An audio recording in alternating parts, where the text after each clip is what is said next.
Have you ever wondered what it would be like to face an enemy who knew every rock, every canyon, every whisper of wind in a landscape that could kill you before any bullet ever could?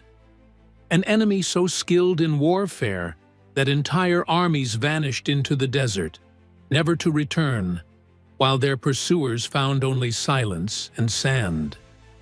Before we dive into this incredible story, please take a moment to comment below and tell us where you're watching from.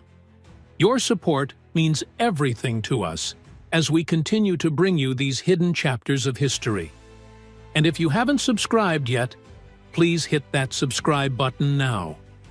This channel depends on viewers like you to keep sharing these secret stories that changed America forever. The year was 1861. And the United States Army was facing its most humiliating defeat not on any conventional battlefield, but in the brutal expanse of the Arizona and New Mexico territories. What military historians would later call the Apache Wars was not a single conflict, but a series of devastating encounters that would span nearly 3 decades and claim thousands of lives on both sides. But to call it a war suggests a certain equality of force, a matched engagement between two similar powers. What actually occurred was something far more complex and terrifying. Captain James Morrison of the 3rd Infantry Regiment wrote in his final dispatch before disappearing near the Chiricahua Mountains, "We are not fighting soldiers. We are fighting ghosts who materialize from stone and vanish into air. Every doctrine of warfare we have learned at West Point is useless here. The enemy does not mass for battle. The enemy does not hold territory. The enemy is the territory itself, and it is eating us alive." Morrison's column of 47 men vanished on the afternoon of September 12, 1861. Search parties found their camp 3 days later. The coffee was still in the tin cups, hardened but recognizable. The rifles were stacked in neat pyramids, undisturbed. The horses were gone. The men were gone. And in the center of the camp, drawn in the dust with a stick, was a symbol that the Apache scouts traveling with the search party refused to translate. When pressed, one scout named Yellowbird finally spoke. "It means," he said quietly, "that they were taken into the earth. It means they are still walking in the dark places below." The Apache people were not a single unified nation, but a collection of related groups speaking similar languages and sharing cultural practices that had evolved over centuries in one of the most hostile environments on Earth. The Western Apache, Chiricahua, Jicarilla, Mescalero, and Lipan Apache bands each controlled vast territories and maintained sophisticated networks of alliance and rivalry. What united them was an approach to warfare so advanced, so perfectly adapted to their environment, that it would take the United States military establishment decades to even begin to comprehend what they were facing. General George Crook, who would become one of the few American officers to earn genuine respect from Apache leaders, wrote in his private journal in 1872, "I have commanded men in the Civil War. I have studied the campaigns of Napoleon and Caesar. I have read every military treatise available to a modern officer. None of it prepared me for this. The Apache warrior is not merely a soldier. He is a complete instrument of war, requiring no supply line, no reinforcement, no orders from above. He can cross 100 miles of desert that would kill a cavalry horse in a day, and arrive ready to fight. He can survive on plants and insects that we cannot even identify. He can track a man across solid rock. He can shoot a rifle from horseback at full gallop with accuracy that exceeds our best marksmen firing from a rest. And most terrifying of all, he does not fight by our rules. He has no concept of a fair engagement. He has no interest in glory. He fights to win by any means necessary, and he has been perfecting these means for longer than our nation has existed. The warrior culture of the Apache was built on a foundation that seemed almost incomprehensible to European military thinking. Boys began training at age 4, learning to run up to 70 miles in a single day across mountain and desert terrain. They were taught to hold water in their mouths for hours without swallowing, to build endurance. They learned to read tracks so subtle that a white observer could see nothing, yet an Apache child could tell you the age, gender, health condition, and emotional state of the person who had passed by days earlier. They learned to move in absolute silence across terrain covered with dry brush and loose stone. They learned to become invisible in plain sight, using the natural camouflage of the landscape and an almost supernatural ability to remain motionless for hours. But the physical training was only the beginning. The Apache warrior underwent spiritual preparation that modern psychologists might recognize as a form of extreme mental conditioning. A warrior named Kaita, who later became a scout for the American Army, described his training in a rare interview conducted in 1894. "Before I was 12, I was taken into the mountains alone. No food, no water, no weapons. I was told to survive for one full cycle of the moon. If I returned, I would begin my warrior training. If I did not return, I was not meant to be a warrior. In those mountains, I learned that the line between life and death is thinner than a spider's thread.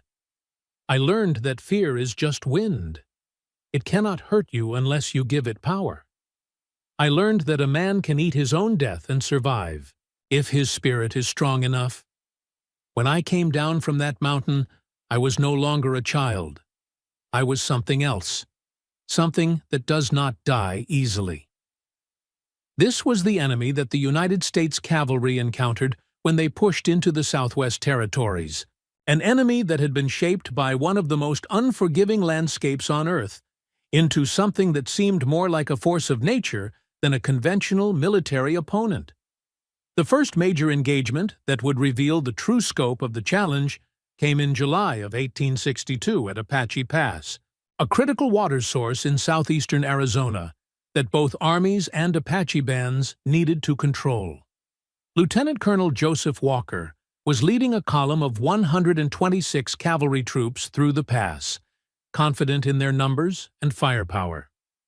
The Apache force, led by the warrior Mangus Coloradas and a younger war leader named Cochise, numbered approximately 80 fighters. By every conventional military calculation, the American force should have won easily. They had superior numbers, better weapons, and the advantage of being a disciplined military unit. What they did not have was any understanding of the trap they were riding into. Sergeant William Hartford survived the engagement and gave testimony at a military inquiry 3 months later. "We entered the pass in good order, 2 columns with scouts forward. The land was quiet. Too quiet, some of the men said, but the lieutenant colonel told us to maintain formation and continue. We were halfway through when the first shots came. But they did not come from ahead of us or behind us. They came from above, from both sides, from positions we had not even considered checking because we thought no man could climb those rock faces.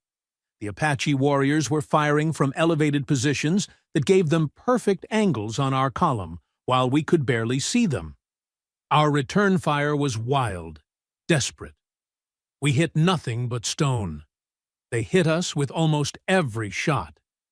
Within the first 5 minutes, 23 men were down. The horses panicked. The formation collapsed. And then they stopped shooting." This pattern, the sudden overwhelming attack followed by equally sudden silence, became a hallmark of Apache tactics that would drive American forces to the edge of psychological breakdown. Hartford continued, "The silence was worse than the shooting.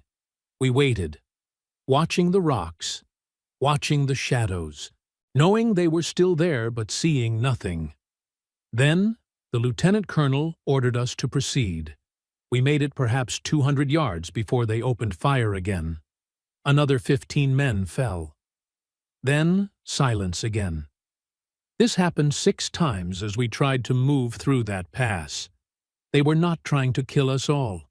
They were playing with us, teaching us, showing us that they controlled when we lived and when we died. The engagement at Apache Pass lasted 7 hours, though the actual exchange of gunfire totaled less than 40 minutes. The American force finally retreated, having lost 68 men killed or wounded. The Apache losses, according to Cochise himself in a later account, were 3 wounded, none killed. One American officer who survived wrote in a letter to his wife, "I have been in battle before. This was not battle. This was execution, interrupted by mercy we did not deserve." What made the Apache approach to warfare so devastating was not any single technique, but rather the complete integration of strategy, terrain knowledge, physical capability, and psychological warfare into a seamless whole. While American forces fought as an army, with all the strengths and weaknesses that implied, the Apache fought as individual masters working in perfect coordination, each warrior capable of independent operation, but moving together like a single organism. Captain John Bourke, who served as an aide to General Crook and developed deep respect for Apache culture, documented one engagement in his detailed journals that illustrated this principle perfectly. In October of 1872, a cavalry patrol encountered a small Apache raiding party near the Mogollon Rim. The patrol, consisting of 32 men, immediately gave chase. The Apache warriors, numbering only 6, fled on foot into the mountains. The cavalry pursued for 3 days. Bourke wrote, "On the morning of the 4th day, we found ourselves in a box canyon with no clear exit. The 6 Apache we had been chasing were gone, vanished as if they had never existed. But we were not alone. As the sun rose fully and lit the canyon walls, we saw them. Dozens of warriors, positioned on both sides, above us, behind us. We had not been chasing them. They had been leading us. We had followed 6 men into a trap prepared by 60. The only reason we survived is that their leader, a man we later learned was named Victorio, decided to let us live. He could have killed us all. Instead, he allowed us to retreat. But not before his warriors stripped us of our weapons, our horses, our supplies. We walked back to the fort with nothing but our uniforms and our shame. The message was clear. You are children playing at war. We invented war before your grandfathers were born." These tactics were not random or improvised. They were the refined product of centuries of warfare against Spanish conquistadors, Mexican armies, and rival indigenous nations. The Apache had developed a complete military philosophy that modern special forces would recognize as anticipating many concepts of guerrilla warfare, asymmetric combat, and psychological operations. The concept of the war trail was central to Apache military culture. A war trail was not simply a raid or battle, but a complete campaign that could last weeks or months, covering hundreds of miles, involving intricate planning and coordination between multiple bands. A war leader would spend weeks in preparation, consulting with scouts, studying enemy movements, analyzing terrain, and working with spiritual leaders to ensure the timing was correct. When the war trail began, it unfolded with a precision that seemed impossible for a supposedly savage enemy. Lieutenant James Parker documented one such war trail in his official report, dated March 18, 1875. We received intelligence that a raiding party had struck a ranch near Tubac, making off with horses and supplies. Standard procedure suggested they would head south into Mexico. Instead, they moved north into territory we considered pacified. Over the next 18 days, they hit 7 separate locations across southern Arizona and New Mexico, traveling what we calculated as over 400 miles through terrain that should have been impossible to traverse at such speed. Each strike was perfectly timed to occur when local defenses were minimal. They seemed to know our patrol schedules better than we knew them ourselves.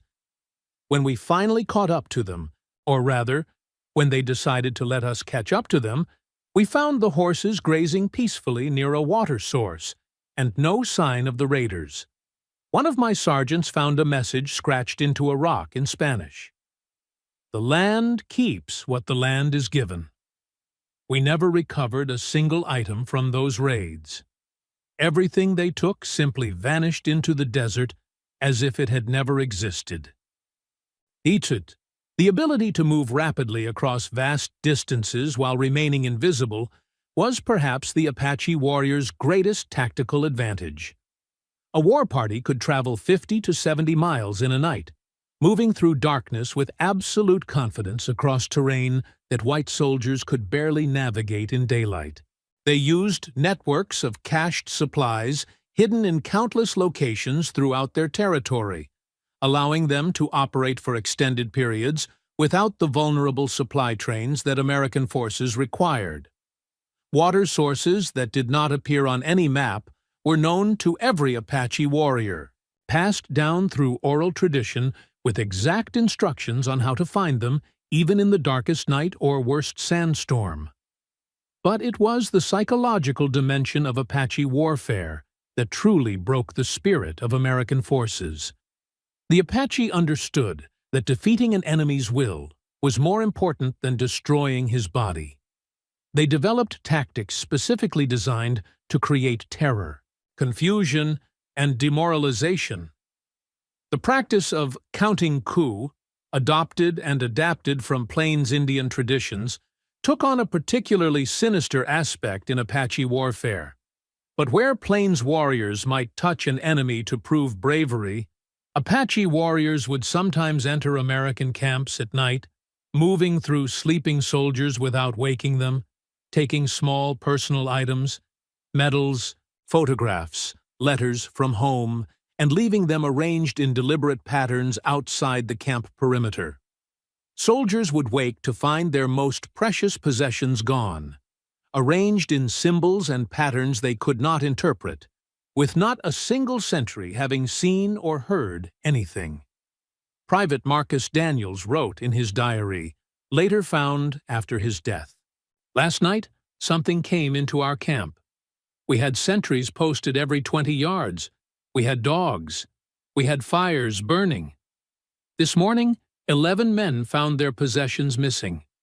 Wedding rings, Bibles, letters from children, all arranged in a circle around the camp, each item placed on a small pile of stones. The sentries saw nothing. The dogs never barked. Whatever came through our camp moved like smoke, or like death. The men are terrified, not of being killed, of being taken, of being played with, of facing an enemy we cannot even see to shoot at." This psychological warfare was systematic and deliberate. Apache warriors would sometimes track American patrols for days without attacking, leaving signs that they were present but invisible. A feather stuck in the ground, a stone moved to an unnatural position, tracks that appeared and disappeared impossibly. The message was always clear. We see you. We could kill you at any time. We are choosing not to. The waiting, the uncertainty, the constant awareness of being watched by unseen eyes drove men to psychological breakdown more effectively than any direct combat. The warrior Geronimo, whose name would become synonymous with Apache resistance, perfected these psychological tactics to an art form. Born Goyawe, meaning one who yawns, he earned his Spanish name during a battle with Mexican troops, who reportedly cried out to Saint Jerome in terror as he fought with such ferocity that he seemed possessed by supernatural force. His campaigns against both Mexican and American forces demonstrated an understanding of psychological warfare that would not be formally studied by Western military academies until decades later. In one documented engagement from 1883, Geronimo led a force of just 39 warriors against a combined American and Mexican force of over 500 soldiers.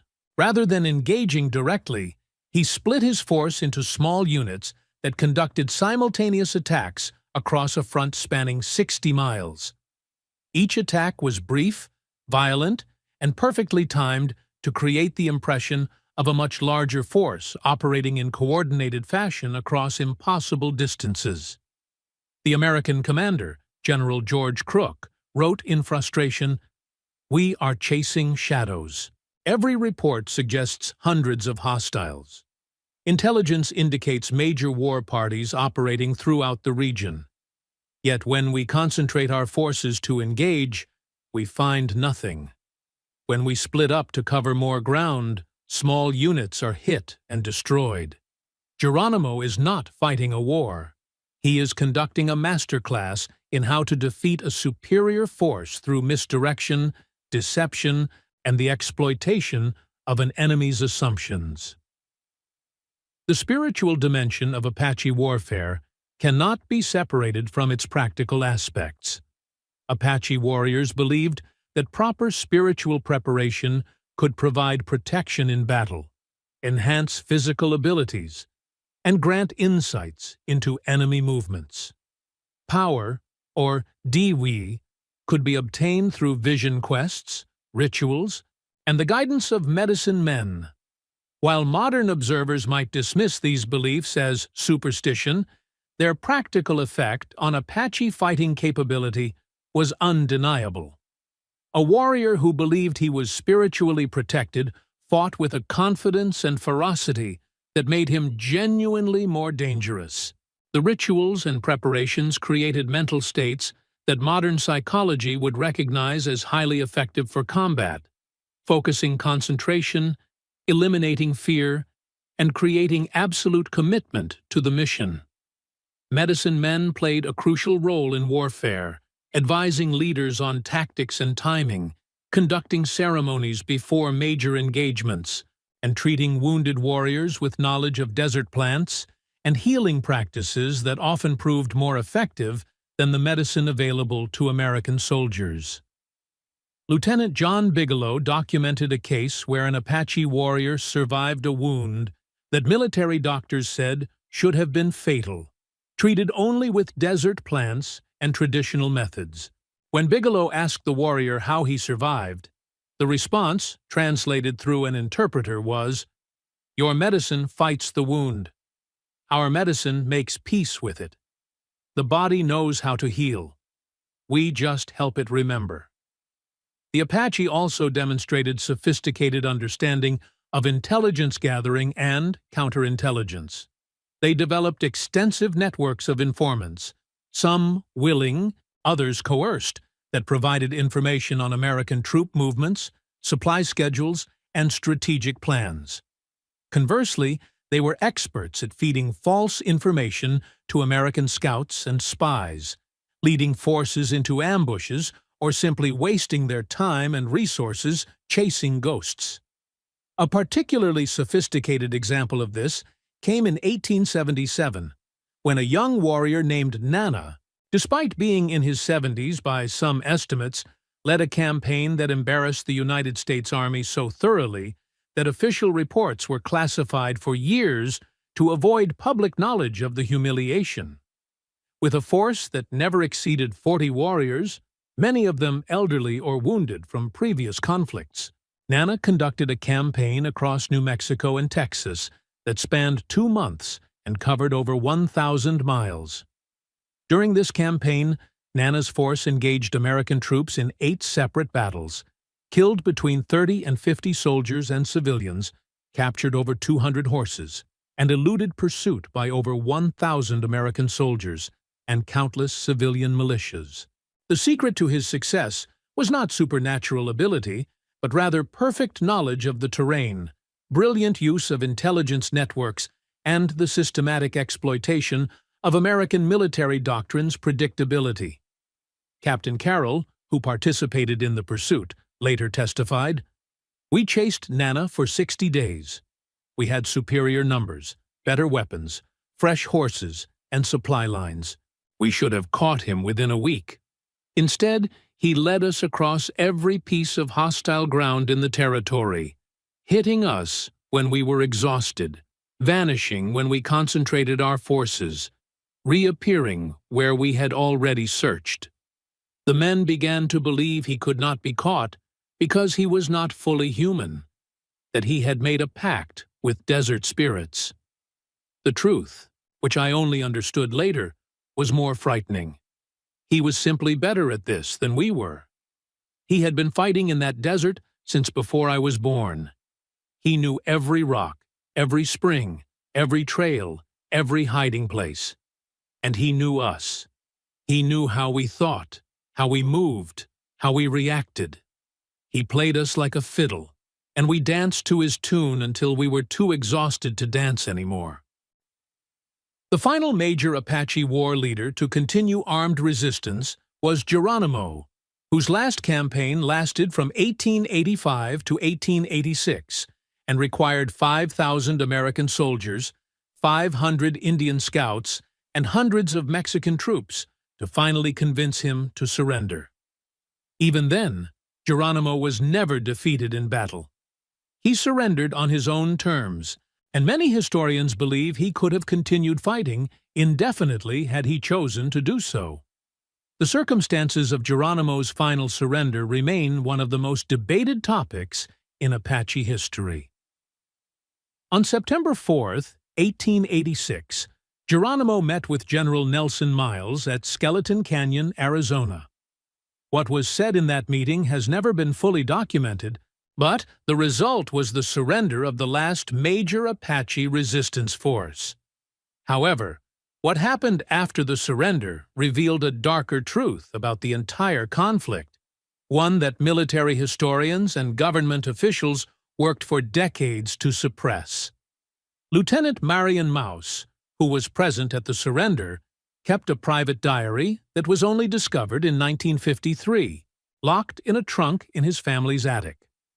His entries from September 1886 paint a picture that contradicts official reports. Geronimo did not surrender because he was defeated. He surrendered because General Miles showed him documents that proved what many Apache leaders had suspected for years.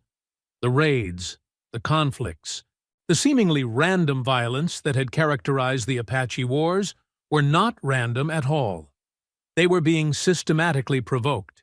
Certain elements within the territorial government, mining interests, and land speculators had been deliberately creating conditions that would keep the Apache Wars going.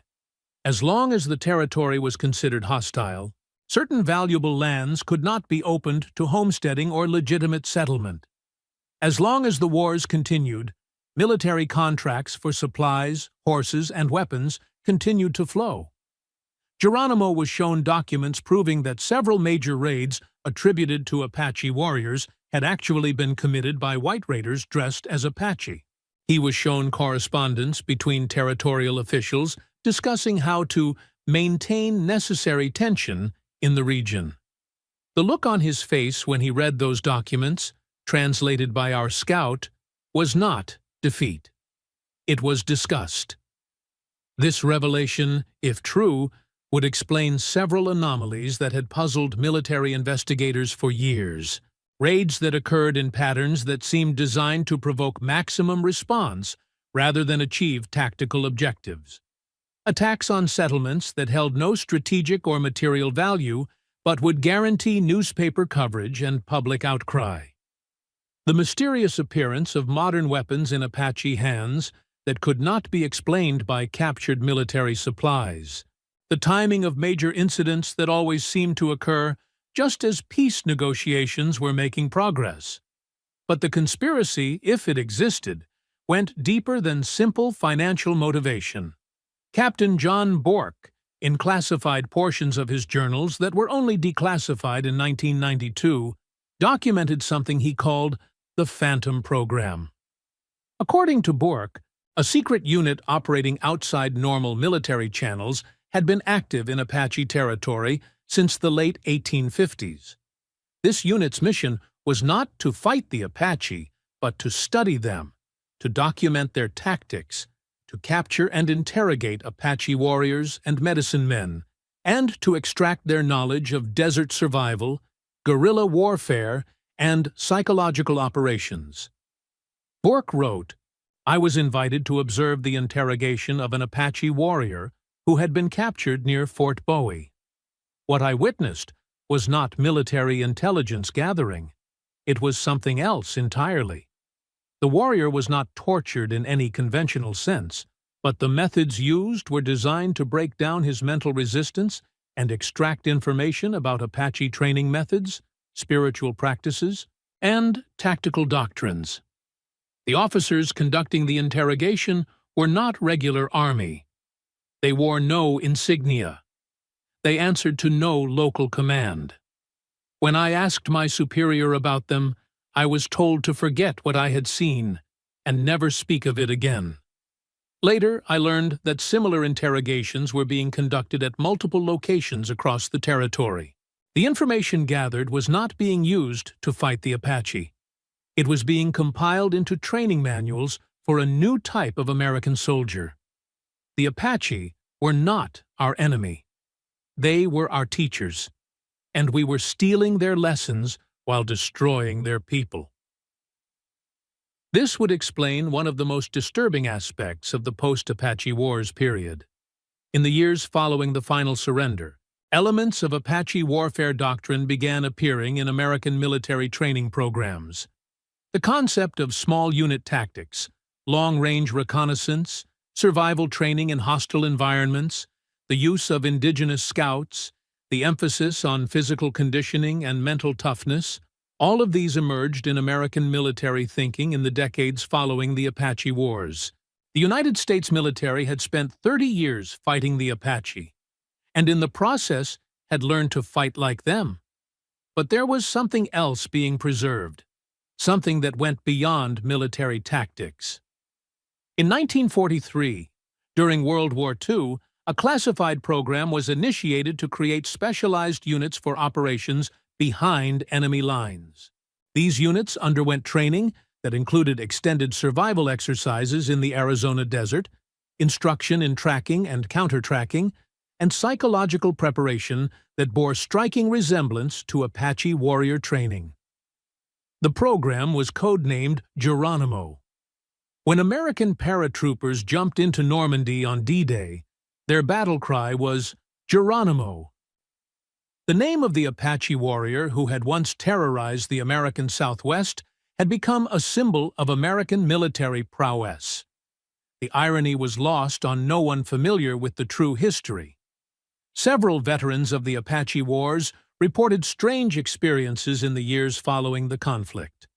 Colonel Edward Hatch, who commanded troops during the final campaigns, wrote in a letter to his brother, dated 1903, "I am an old man now, and perhaps my mind plays tricks, but I swear to you that I still see them.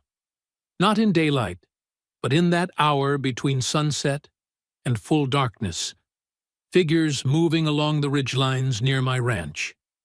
I know the Apache who still live in the territory, and these are not they.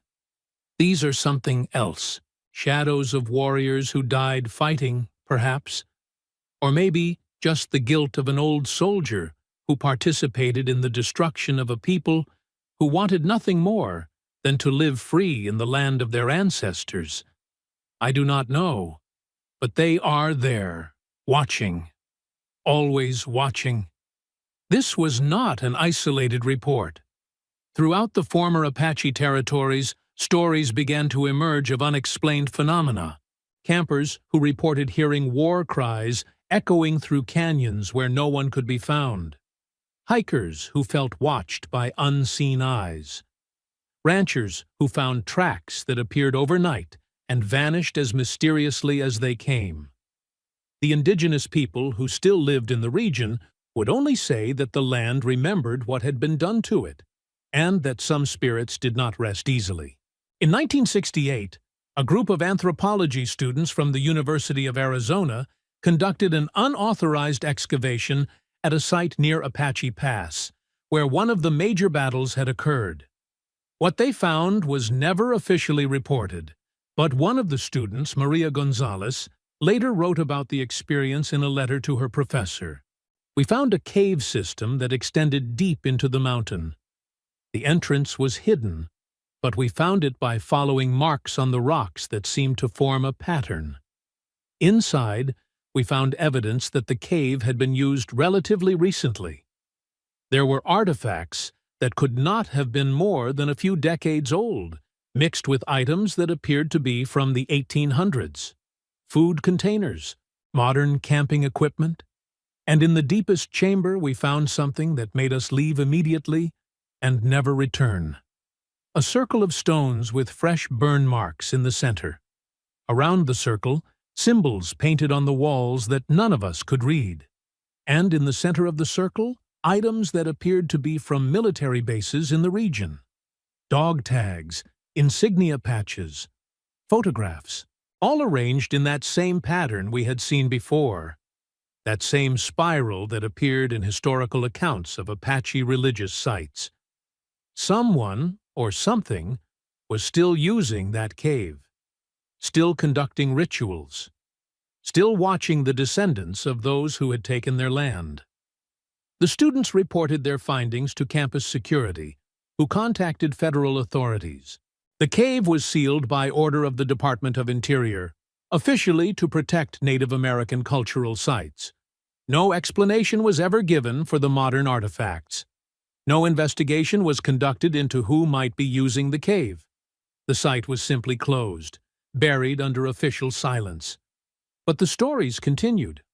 In 1989, a Marine training exercise in the Arizona desert was abruptly canceled after several Marines reported being stalked by unknown individuals who demonstrated tracking and evasion skills that exceeded anything in military training. The Marines, experienced combat veterans, insisted that whoever was out there was not playing games. They were being hunted, tested, evaluated. When the base commander ordered a full search of the area, nothing was found. No tracks, no evidence. Just empty desert, and the growing conviction among the Marines that they had encountered something that should not exist. In 2003, a documentary filmmaker attempted to investigate these stories. He disappeared in the Chiricahua Mountains after his crew reported seeing military-aged males in traditional Apache clothing observing their camp at night. The filmmaker was found 3 days later, dehydrated and disoriented, with no memory of where he had been. His camera equipment was recovered, but all footage from the final 2 days had been erased. He refused to discuss what had happened, saying only, "Some doors should stay closed. Some graves should not be disturbed."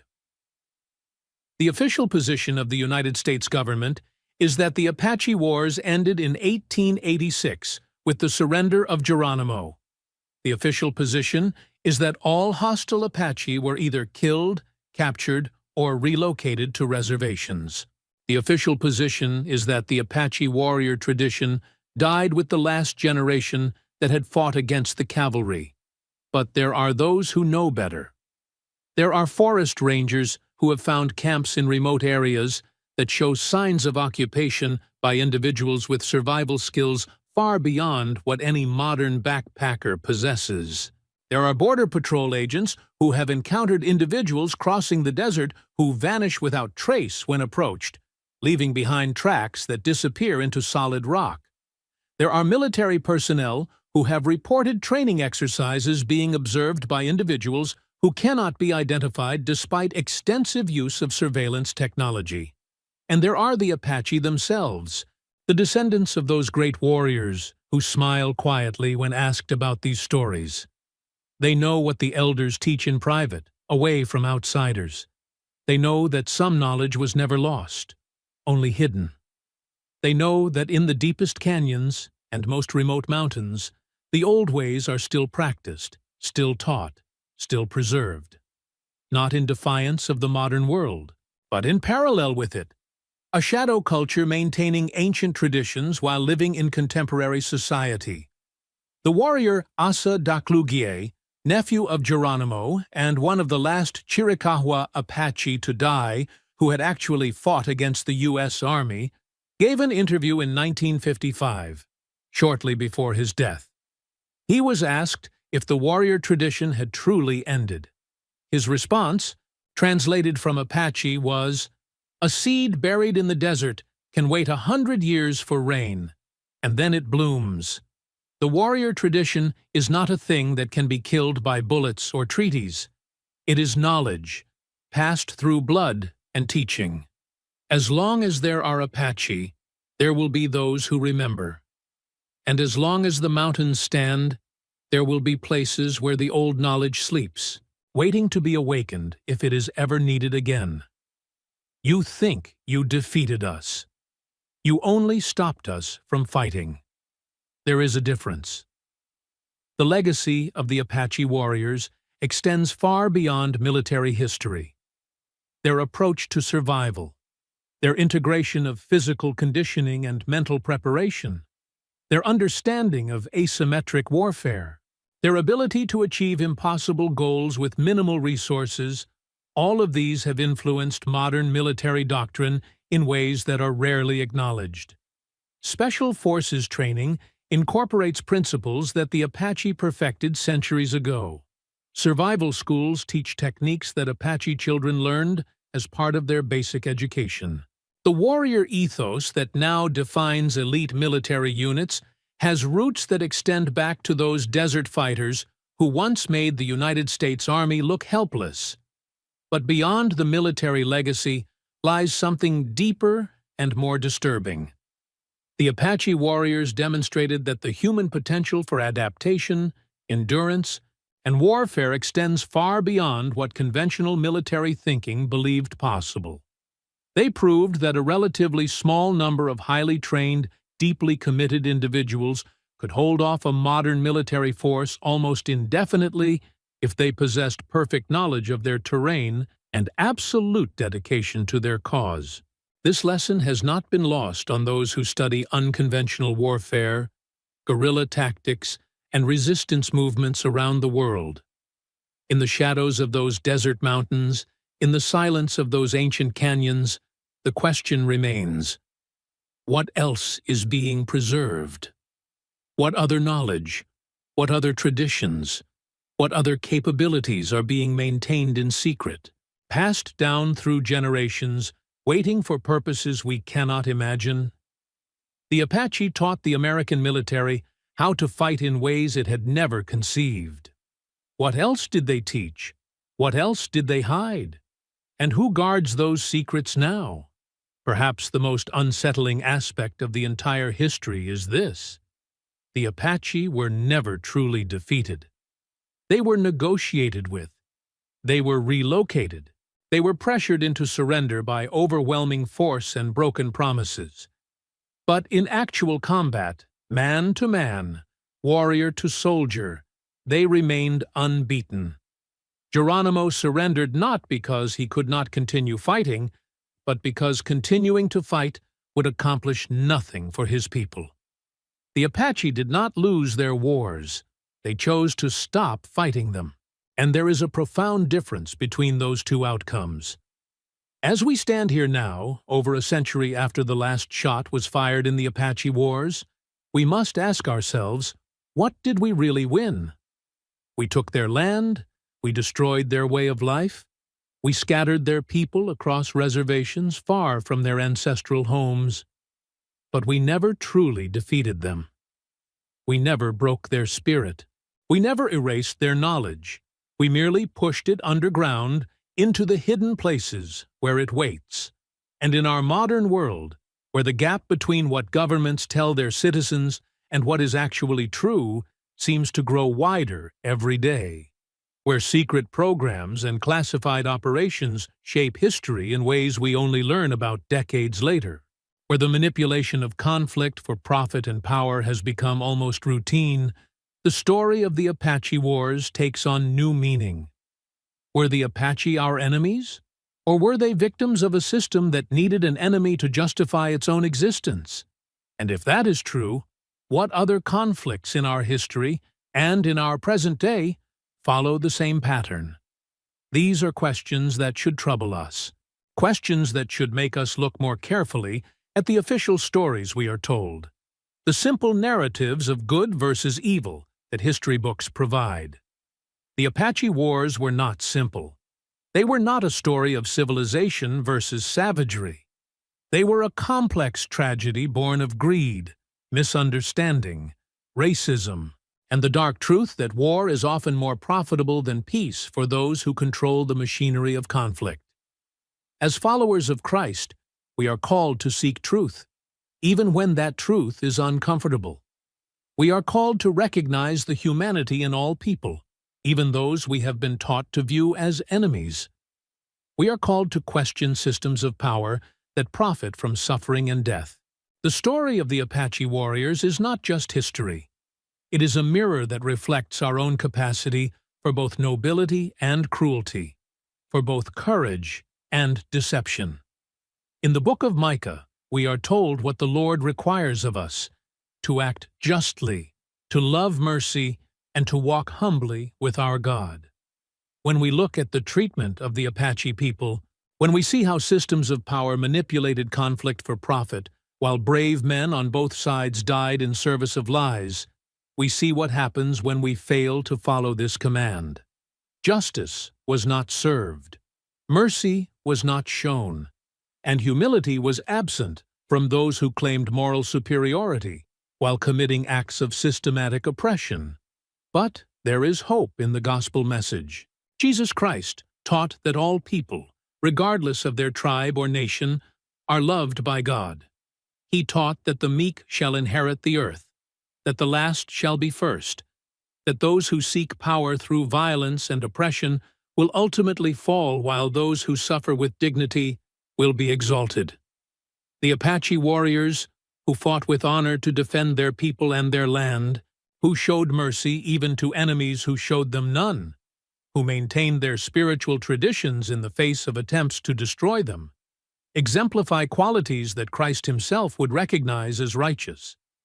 We are called to learn from this history, to recognize the patterns of injustice that persist in our own time, and to stand for truth even when that truth is unpopular. We are called to see the image of God in all people, even those our society has labeled as enemies. And we are called to remember that earthly powers rise and fall, but the kingdom of God endures forever. The warriors who once ruled those desert mountains are gone now. Their bones return to the earth they loved. But their legacy endures, not just in military doctrine or in the stories told around campfires, but in the eternal truth that the human spirit, when backed by faith and purpose, cannot be conquered by mere force. This is a lesson worth remembering. This is a truth worth preserving. May we have the wisdom to learn from history, the courage to acknowledge uncomfortable truths, and the faith to trust that God's justice, though sometimes slow to arrive, will ultimately prevail. And may we remember that in Christ all divisions of tribe and nation are erased, all people are offered redemption, and all wrongs will one day be made right. In the name of Jesus Christ, who died for all people, who offers salvation to every nation and tribe, we are called to seek truth, to stand for justice, and to walk in love. This is the path forward. This is the way of peace. This is the hope that endures even when all other hope seems lost. The mountains stand eternal, watching over the land where warriors once rode, and in those mountains, whether in memory or in reality, the spirit of those who fought for freedom and dignity endures. May we honor that spirit not by glorifying war, but by working for a world where such conflicts are no longer necessary. May we follow the path of Christ, who taught us that the greatest warriors are not those who conquer nations, but those who conquer hatred with love, ignorance with wisdom, and death with eternal life. This is the true victory. This is the legacy worth preserving. This is the story that must never be forgotten. Amen.